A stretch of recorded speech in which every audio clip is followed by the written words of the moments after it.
Selamat datang di channel Teknik Tekstil Kimia Tekstil. Pada pengetahuan bahan tekstil, perlu diketahui jenis-jenis serat tekstil. Di antaranya adalah serat alam. Serat alam berasal dari alam, tersedia di alam, dan terbagi menjadi beberapa jenis dalam klasifikasi serat tekstil. Klasifikasi serat tekstil. Di sini ada gambar bagan klasifikasi serat tekstil. Serat terbagi ke dalam dua jenis. Yang pertama serat alam, yang kedua adalah serat buatan. Kali ini kita akan membahas mengenai serat alam. Serat alam terdiri dari tiga jenis, yakni serat alam yang berasal dari tumbuhan, serat alam yang berasal dari binatang, dan serat alam yang berasal dari mineral. Serat tumbuh-tumbuhan terdiri dari serat biji, serat batang, serat daun, dan serat buah. Serat biji diantaranya adalah serat kapas dan serat kapuk. Untuk membedakan kapas dan kapuk, kapas biasanya digunakan untuk membersihkan make up di wajah. Itu digunakan serat kapas. Sedangkan serat kapuk biasanya digunakan untuk pengisi bantal, guling, dan kasur. Serat batang diantaranya terdiri dari serat flek, serat jute, serat rosella, serat hennep, serat rami, serat urena, serat kenaf, dan sun. Kemudian serat daun. Ada serat albaca, serat sisal, dan serat henequin. Serat buah diantaranya adalah sabut kelapa. Berikutnya adalah serat binatang. Terdiri dari dua jenis. Yang pertama staple, yang kedua filamen. Serat staple atau serat pendek adalah serat wool dari hewan biri-biri. Kemudian serat filamen atau serat panjang yakni serat sutera dari ulat sutera. Berikutnya adalah serat mineral yakni serat asbes, yakni terdiri dari dua jenis, chrysotile dan crocodolite. Serat tumbuhan yang pertama adalah serat kapas. Kita bisa lihat di sini adalah gambar dari serat kapas ketika masih berada di ladang. Umumnya ditanam di luar negeri dan dipetik secara manual maupun menggunakan mesin. Karena serat kapas ini berasal dari tumbuh-tumbuhan, selain terdiri dari serat kapas, tumbuhan kapas terdiri dari batang dan daun dan bagian yang lain. Sehingga ketika dilakukan pemanenan, terdapat daun, batang, atau kotoran lainnya yang menempel pada tanaman maupun serat ikut terbawa.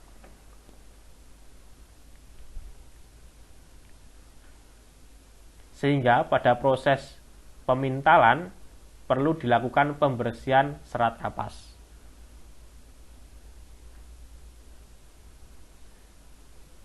Berbeda halnya ketika pemintalan serat rayon maupun serat campuran maupun serat buatan. Karena merupakan serat buatan sehingga tidak ada kotoran yang perlu dibersihkan.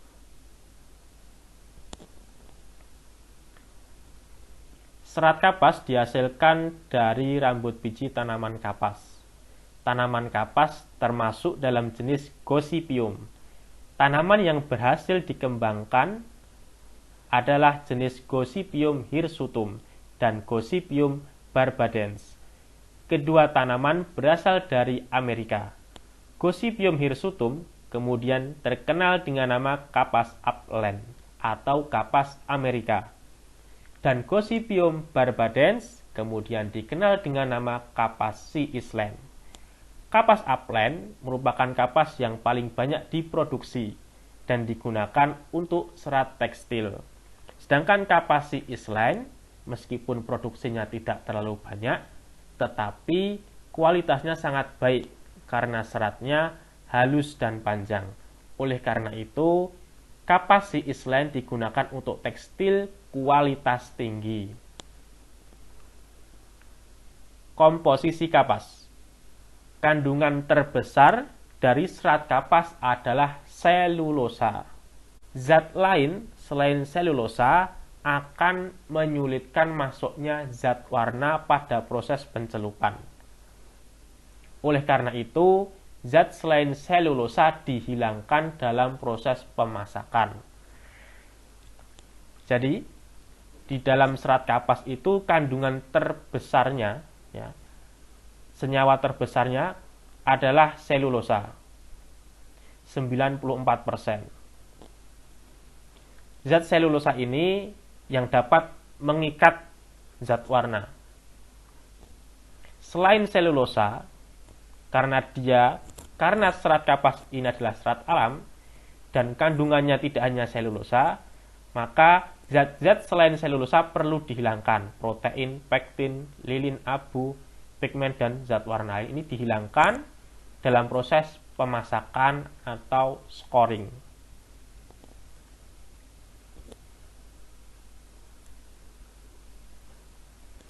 Sifat serat kapas. Serat kapas berasal dari tanaman. Oleh karena itu, serat kapas termasuk serat selulosa. Sehingga sifat kimia serat kapas mirip seperti sifat selulosa. Di dalam larutan alkali kuat, serat kapas akan menggembung. Sedangkan dalam larutan asam sulfat 70%, serat kapas akan larut.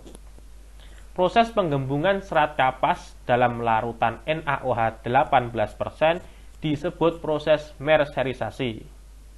Tujuan dari proses merserisasi adalah ini. Kapas yang telah mengalami proses merserisasi mempunyai sifat kilau lebih tinggi. Karena sebelum dilakukan merser, kain katun atau kain kapas, dia tidak memiliki kilau tinggi, yang disebabkan karena penampang melintangnya berbentuk biji. Jadi tidak bersifat memantulkan cahaya. Namun, ketika sudah dilakukan proses merserisasi, bentuk dari penampang melintangnya akan berubah ke arah akan berubah menjadi sudut sehingga dapat memantulkan cahaya. Inilah yang menyebabkan setelah diproses merser, kain katun atau kain kapas memiliki sifat kilau. Akan timbul sifat kilau. Kekuatan lebih tinggi dan daya serap terhadap zat warna lebih tinggi. Karena proses merserisasi ini juga menyebabkan serat mudah menyerap zat warna. Setelah mengalami proses merserisasi, struktur molekul dari serat kapas yang tadinya arahnya adalah tidak beraturan menjadi beraturan sejajar dengan sumbu serat. Sehingga hal ini menyebabkan kekuatannya menjadi lebih tinggi.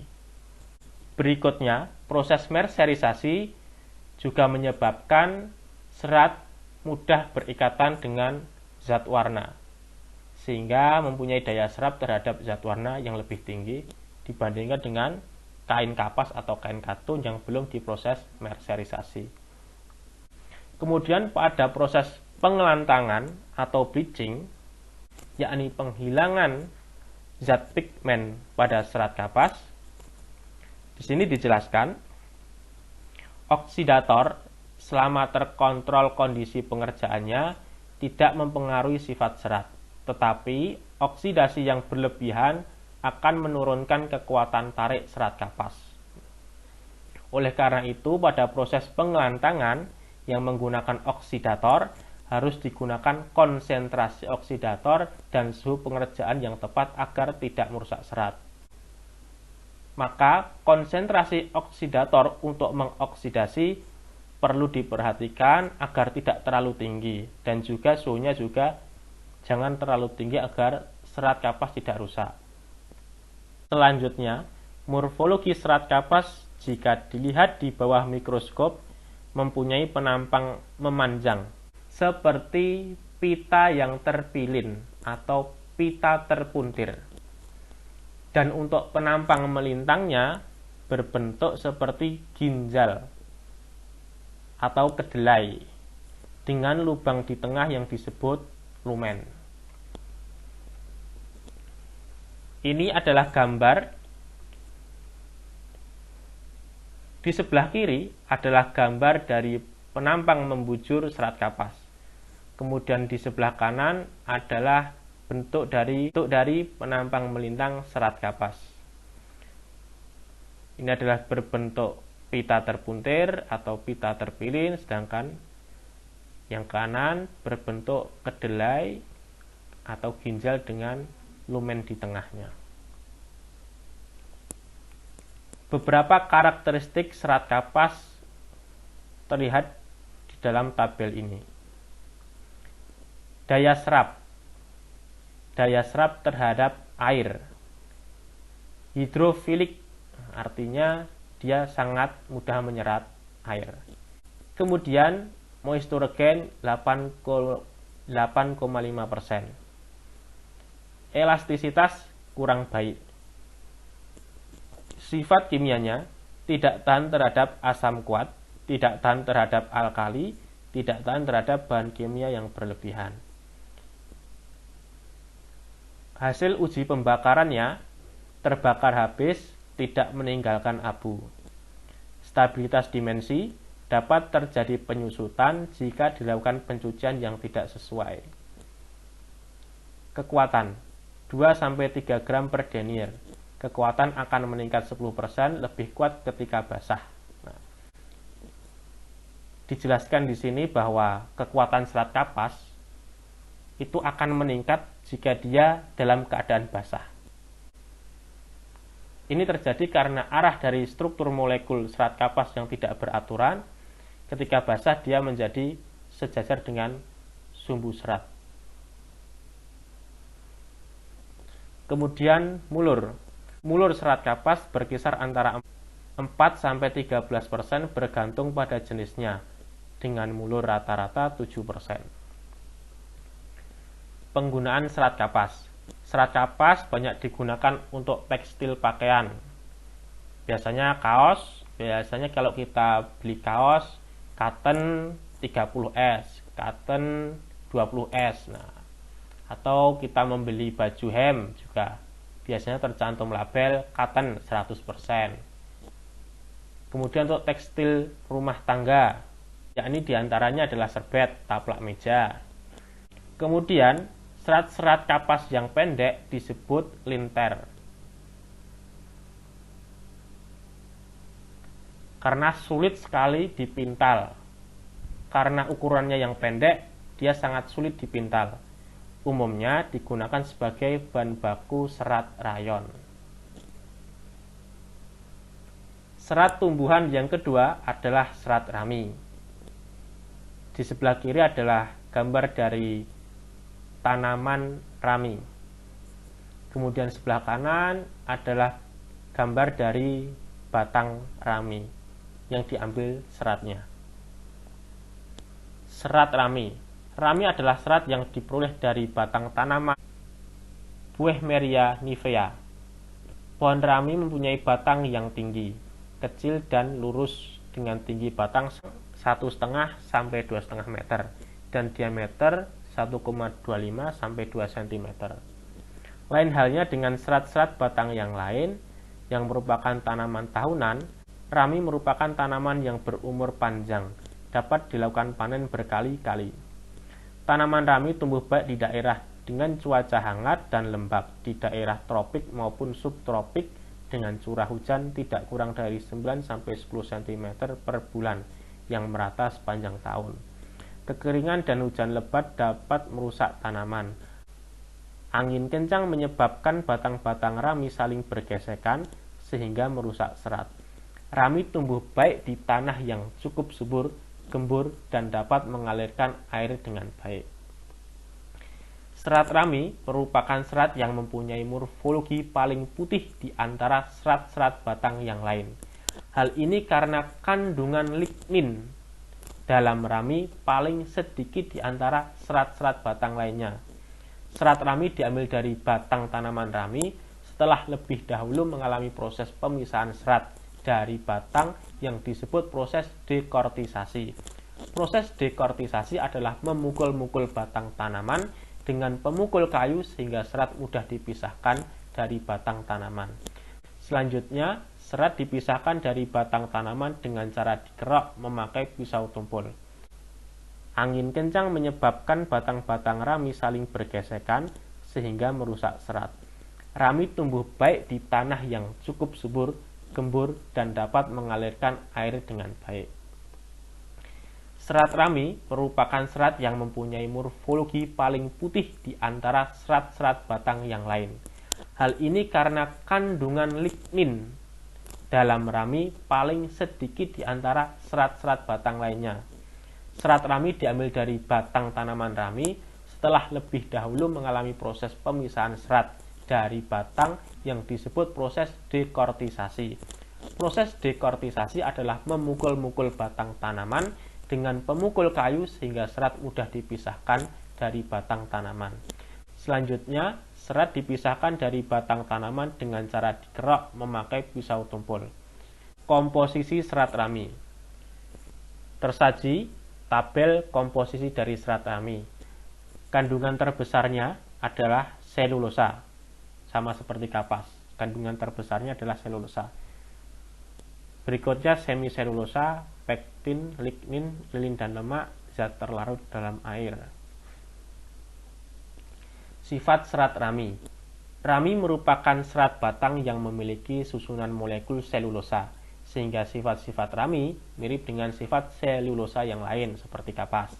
Serat rami rusak dalam asam sulfat 70% dan menggembung dalam larutan alkali. Morfologi serat rami mirip seperti kapas dengan lumen yang lebih besar daripada kapas. Tetapi penampang melintang atau tidak terdapat pilinan seperti halnya serat kapas. Sebelah kiri adalah penampang membujur, sebelah kanan adalah penampang melintang. Mirip dengan serat kapas. Hanya saja untuk serat rami tidak ada pilinan.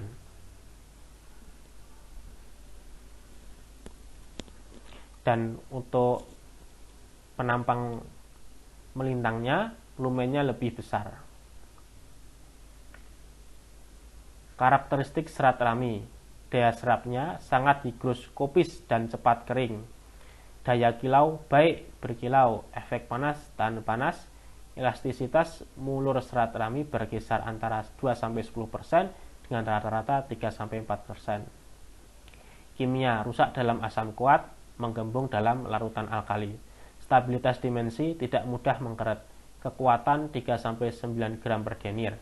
Mulur 2-10%, rata-rata 3-4%. Penggunaan serat rami. Rami mempunyai kekuatan yang cukup tinggi sehingga baik digunakan untuk kain kanvas, tali temali, kain jala. Untuk tekstil pakaian dicampur dengan serat lain misal kapas atau serat sintetik. Serat binatang. Yang pertama adalah serat sutra. Di sebelah kiri adalah gambar dari penghasil serat sutra, yakni ulat sutra. Ini adalah bentuk dari ulat sutra, ini adalah kepompongnya.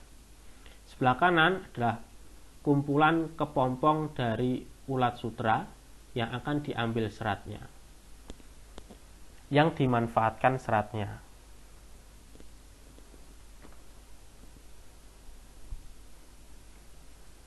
Serat sutra. Sutra adalah salah satu serat alami yang berasal dari hewan, yaitu ulat sutra. Ulat sutra berasal dari telur kupu-kupu jenis Bombyx mori dan tusah. Serat sutra merupakan satu-satunya serat alam yang berbentuk filamen atau serat panjang. Serat dibuat pada saat ulat sutra akan berubah menjadi kepompong. Ulat sutra mengeluarkan filamen sutra yang berasal dari kelenjar ludah ulat sutra. Filamen disemprotkan dari lubang mulut ulat dan membentuk lapisan demi lapisan sampai ulat terperangkap di dalamnya dan membentuk lapisan pelindung kepompong. Kepompong beserta filamen yang melapisinya biasa disebut kokon. Ulat sutra di dalam kepompong berubah menjadi pupa. Pembentukan kepompong berlangsung sekitar 2 hari. Seminggu kemudian pupa di dalam kepompong berubah menjadi kupu-kupu dan mengeluarkan cairan yang bersifat basah. Hingga kepompong melunak dan kupu-kupu dapat keluar menembus kepompong. Kepompong yang berasal dari kupu-kupu tusah saat membuat kepompong meninggalkan lubang yang ditiup dengan perekat, sehingga saat kupu-kupu dewasa dan keluar dari lubang tersebut tanpa merusak filamennya. Pengambilan serat dilakukan dengan jalan menguraikan kokon kepompong tadi dengan alat yang biasa disebut mesin railing. Sebelah kiri adalah bentuk dari penampang melintang serat sutra, sebelah kanan adalah bentuk penampang membujur. Kalau penampang melintangnya ini adalah cenderung segitiga bersiku, ya. Kemudian untuk penampang bujurnya lurus. Penampang serat sutra, penampang membujur. Serat sutra tusah memiliki penampang membujur bergaris-garis dengan lebar tidak merata. Serat sutra anape mempunyai bentuk garis-garis pada jarak tertentu sepanjang serat. Penampang melintang. Penampang melintang serat sutra tusah berbentuk pasak. Penampang lintang serat sutra NEP berbentuk segitiga yang melengkung. Penampang lintang serat sutra Bombyx mori berbentuk segitiga dengan sudut-sudut yang membulat. Komposisi serat sutra. Serat sutra saat dipintal oleh ulat keluar dari 2 lubang yang berdampingan. Di dalamnya terdapat kandungan fibroin, serisin, lilin, dan garam mineral. Serisin dan fibroin keduanya adalah protein yang tidak mengandung belerang. Karakteristik serat sutra: daya serap hidrofilik, moisture gain 11%, efek panas, sensitif terhadap panas pada suhu 100 derajat Celcius. Elastisitas baik daya tarik 20%, dapat ditarik sampai mulur 20%. Kimia, tidak tahan terhadap zat yang mengandung klorin. Pembakaran, menimbulkan api besar, tidak meninggalkan abu. Kekuatan atau daya tahan baik pada saat kering, kekuatan saat basah berkurang 15%. Serat binatang yang kedua adalah wool. Sebelah kiri adalah gambar dari hewan biri-biri yang memiliki bulu-bulu yang tebal, dan sebelah kanan adalah bulu dari hewan biri-biri yang akan dijadikan serat. Serat wool. Wool merupakan serat yang terpenting di antara serat binatang. Oleh karena wool dan serat rambut tumbuh pada kulit binatang dan hidup, maka seperti zat hidup lainnya, serat ini terdiri dari sel-sel. Penggolongan serat wool. Jenis biri-biri menentukan sifat wool yang dihasilkan, terutama diameter dan panjang serat. Selain itu juga berpengaruh pada kekuatan, kilau, keriting, warna, dan jumlah kotoran. Serat wool dapat dibagi menjadi 3 golongan, yaitu wool halus, wool sedang, dan wool kasar atau wool permadani.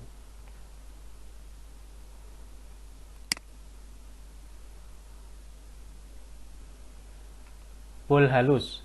Serat yang termasuk dalam golongan ini bersifat halus, lembut, kuat, elastik, dan keriting sehingga dapat dibuat menjadi benang yang halus dengan nomor benang NE360 ke atas. Wool halus dihasilkan oleh biri-biri jenis Merino Spanyol, Jerman, Perancis, Australia, Afrika Selatan, Amerika Serikat, dan Amerika Selatan. Contoh dari wool jenis ini adalah wool merino. Wool sedang. Sebagian besar wool sedang dihasilkan oleh biri-biri yang berasal dari Inggris.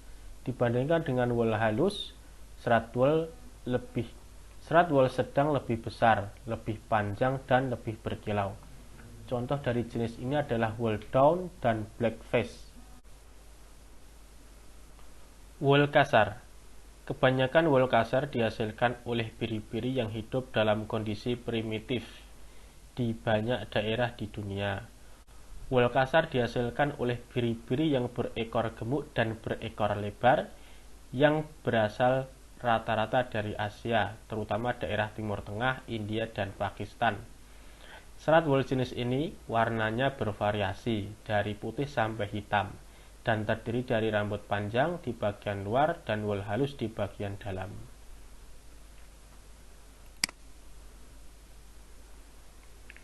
Panjang staple wool terutama ditentukan oleh jenis biri-biri, tetapi juga bergantung pada kondisi keliling selama pertumbuhan wool.